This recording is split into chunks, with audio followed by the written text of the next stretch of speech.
নমস্কাৰ বন্ধু বান্ধৱীসকল, আপোনালোক সকলোকে নতুন এটা ভিডিঅ'লৈ স্বাগতম জনাইছোঁ। চৰকাৰৰ ফালৰ পৰা এটা জাননী আহি পৰিছে। আপোনালোক সকলোৱে নিজৰ মাটিৰ আধাৰ কাৰ্ড বনাই ল'ব লাগিব। আপোনালোকৰ বহা মাটি হওক বা ৰোৱা মাটি হওক, আপোনাৰ নিজৰ হওক, পৰিয়ালৰ আন কাৰোবাৰে হওক, সকলোৱে নিজৰ নিজৰ নামত নিজৰ মাটিৰ আধাৰ কাৰ্ড বনাই ল'ব লাগিব। এই আধাৰ কাৰ্ড আপোনালোকে কেনেকৈ বনাব, মই সকলো আপোনালোকক ডিটেইলছ জনাই যাম। আপোনালোকে ভিডিঅ'টো শেষলৈকে চাই যাওক। তাৰ আগতে আপোনালোক সকলোকে এটা ৰিকুৱেষ্ট, আপোনালোকে যদি মোৰ চেনেল প্ৰথমবাৰ আহিছে, চেনেলটো ছাবস্ক্ৰাইব কৰি কাষত থকা বেল আইকনটো বজাই লওক, মোৰ এনেধৰণৰ নতুন নতুন ভিডিঅ'ৰ নটিফিকেশ্যনটো পাই থাকিবৰ বাবে। আৰু ভিডিঅ'টো ভাল লাগিলে এটা লাইক আৰু শ্বেয়াৰ কৰিব নাপাহৰিব। আগতে মই আপোনালোকক সকলোকে জনাই যাম এই আধাৰ কাৰ্ড কি হয় আৰু এই আধাৰ কাৰ্ড থাকিলে আপুনি কি লাভ কৰিব পাৰিব, আপোনাৰ কাৰণে কি উপকাৰী হ'ব, এই সকলোবোৰ ডিটেইলছ ইয়াতে জনাই যাম। আধাৰ কাৰ্ড হৈছে ইউনিক লেণ্ড পাৰ্চেল চিনাক্তকৰণ নম্বৰ, মানে ULPIN। ইউনিক লেণ্ড পাৰ্চেল চিনাক্তকৰণ নম্বৰ মানে ULPIN digital India land records আধুনিকীকৰণ কাৰ্যসূচী DILPRMPৰ অংশ। মানে আধাৰ কাৰ্ড হৈছে DILMPৰ অংশ। এই ভূমিৰ দ্ৰাঘিমাংশ আৰু অক্ষাংশৰ স্থানাংকৰৰ ওপৰত ভিত্তি কৰি মাটিৰ টুকুৰা এটাক দিয়া 14 সংখ্যাৰ চিনাক্তকৰণ নম্বৰ, আৰু ই বিশদ জৰীপ আৰু উল্লেখযোগ্য কেডাষ্ট্ৰেল মেপৰ ওপৰত নিৰ্ভৰ কৰে। নাগৰিকৰ লগতে সকলো অংশীদাৰক সংহত ভূমি সেৱা প্ৰদান কৰিবলৈ যিকোনো মাটি বা সম্পত্তিৰ বাবে UNPL হৈছে একক কৰ্তৃত্বশীল তথ্যৰ উৎস। ইউনিক লেণ্ড পাৰ্চেল চিনাক্তকৰণ নম্বৰ ব্যৱস্থাটো আন্তঃৰাষ্ট্ৰীয় মানদণ্ডৰ ওপৰত ভিত্তি কৰি তৈয়াৰ কৰা হৈছে, যিটো electronic commerce code management association মানদণ্ড আৰু মুক্ত জিঅ' মানদণ্ডৰ সৈতে মিল খায়। আধাৰ কাৰ্ডৰ জৰিয়তে আপোনাৰ মাটি আপোনাৰ হয় সেইটো জানিবৰ বাবে আপোনাক আধাৰ কাৰ্ডৰ 14 সংখ্যক এটা কাৰ্ড দিব, যিহেতু এই কাৰ্ডৰ সহায়তে আপোনাৰ মাটিডোখৰ আপোনাৰ হয় বুলি চিনাক্তকৰণ কৰিব পাৰিব। ULPINৰ প্ৰজন্ম কেনেকৈ হৈছিল চাই যাওক। শিখৰৰ পৰ্টেল জিঅ' ৰেফাৰেন্স স্থানাংকৰ ব্যৱহাৰ কৰি CCMS ষ্টেণ্ডাৰ্ড নিৰ্ধাৰিত 14 সংখ্যাৰ unique ID property national identification unit সৃষ্টি আৰু নিযুক্তি দিয়াৰ এই সূত্ৰ আছে। নম্বৰ চাওক, এক গতানুগতিকভাৱে সৃষ্টি কৰা একক ID জৈৱিকভাৱে লেট নং স্থানাংকত প্ৰকাশ কৰা পাৰ্চেলৰ শিৰোনামসমূহৰ ওপৰত নিৰ্ভৰশীল হ'ব। বৈশিষ্ট্য প্ৰাকৃতিক পৰিচয়ৰ লট আৰু একক ID স্থানীয়ভাৱে পাৰ্চেলৰ পৃষ্ঠলৈ আঙুলিয়াই দিব। এনেধৰণৰ ULPINৰ প্ৰজন্মৰ বিৱৰণী দিয়া হৈছে। আধাৰ কাৰ্ড হোৱাৰ লগে লগে আপোনালোকৰ কি লাভালাভ ল'ব পাৰিব, এই সকলোবোৰ ইয়াতে লিখা আছে। আৰু আপোনালোকে এই আধাৰ কাৰ্ড আপোনালোকে কেনেধৰণে এপ্লাই কৰিব পাৰিব, মই সকলোবোৰ আপোনালোকক জনাই যাম। আপোনালোকে ভিডিঅ'টো শেষলৈকে চাই যাওক। ইয়াতে চাওক, তলত আছে লাভসমূহ।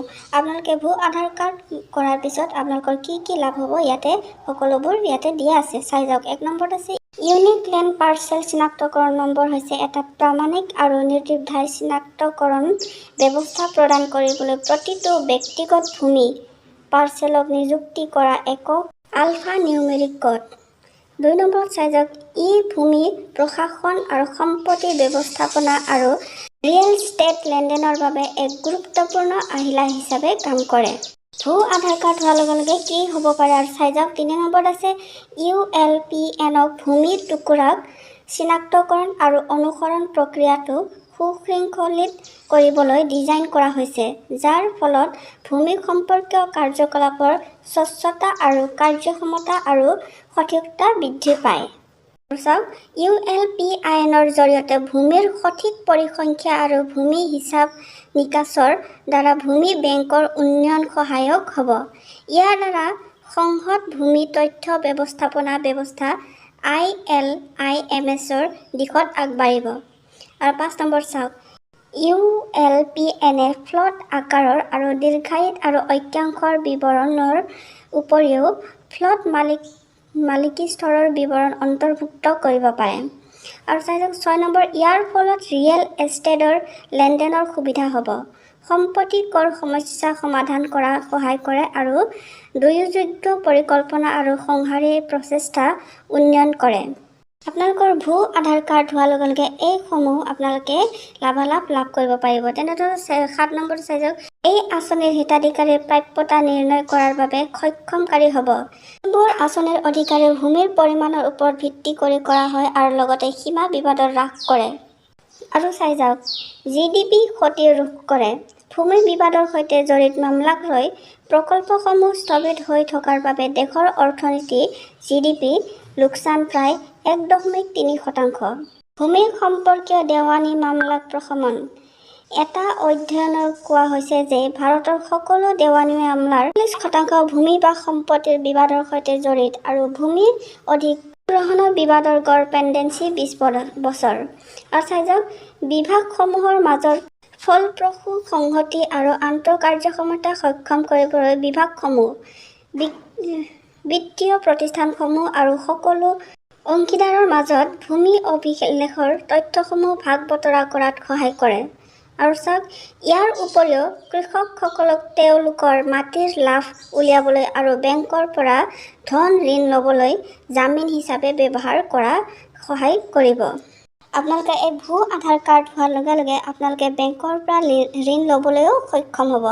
এই আধাৰ কাৰ্ডৰ জৰিয়তে আপোনালোকে বেংকৰ পৰা যিকোনো ধন আপুনি ঋণত ল'ব পাৰিব।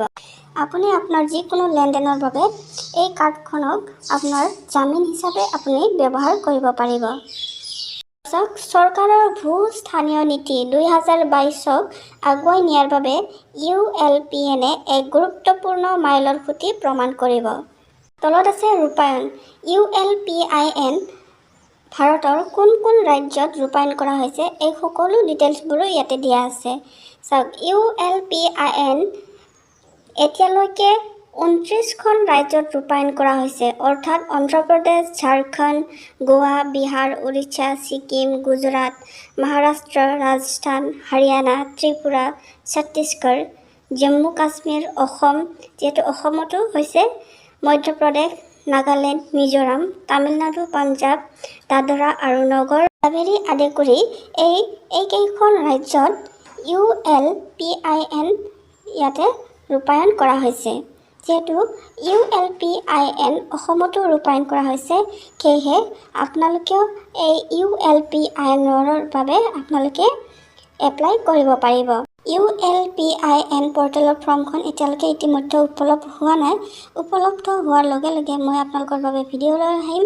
আপোনালোকে এই ফৰ্মখন কেনেকৈ ফিল-আপ কৰিব আৰু কেনেকৈ আপোনালোকে এপ্লাই কৰিব পাৰিব মই আপোনালোকক নিশ্চয়কৈ জনাম। আপোনালোকে মোৰ নতুন ভিডিঅ'বোৰ পাই থাকিবৰ বাবে চেনেলটো ছাবস্ক্ৰাইব কৰি লওক আৰু ভিডিঅ'টো ভাল লাগিলে এটা লাইক আৰু শ্বেয়াৰ কৰিব নাপাহৰিব। আৰু লগতে কিবা সুধিবলগীয়া জানিবলগীয়া থাকিলে মোক কমেণ্ট কৰি জনাব পাৰিব।